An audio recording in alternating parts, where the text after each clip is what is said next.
প্রিয় শিক্ষার্থীবৃন্দ আসসালামু আলাইকুম। আজকে আমি কিছুদিন আগে একটা বিষয় নিয়ে আলোচনা করছিলাম যে আমি এই পরিসংখ্যান চ্যাপ্টার থেকে দুটি প্রশ্ন আনসার করতে পারবো, আর দুটি প্রশ্ন আনসার করলে আমি এখান থেকে 20টি নাম্বার পেতে পারি।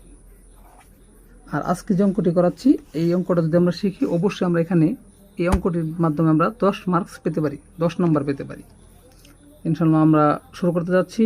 কারো কোনো সমস্যা থাকলে কমেন্ট করে জানাবেন। আমরা শুরু করছি। পার্ট 1, এটা হচ্ছে আমাদের প্রশ্ন। প্রথমে বের করতে হবে ক নাম্বার, ক্রমযোজিত ঘনসংখ্যা নির্ণয় করো।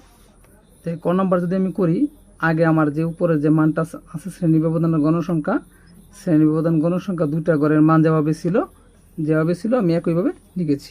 এখন ক্রমযোজিত গণসংখ্যা করলে আমাকে কি করতে হবে?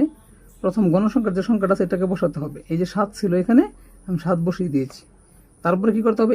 এইভাবে যোগ করতে হবে, মানে আড়াআড়ি এই 7 আর 13 যোগ করলে কত হয়? 20। 20 আর 20 এই আড়াআড়ি যোগ করলে কত হবে? 40। 40 আর 35 কত হয়? 75। আর 10 কত?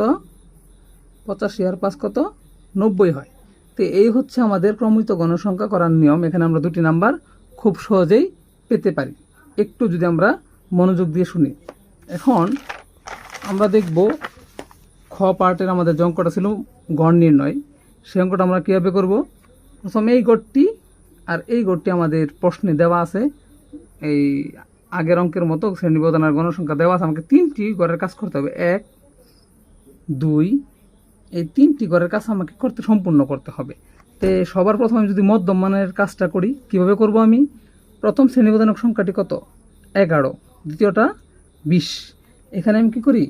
11 প্লাস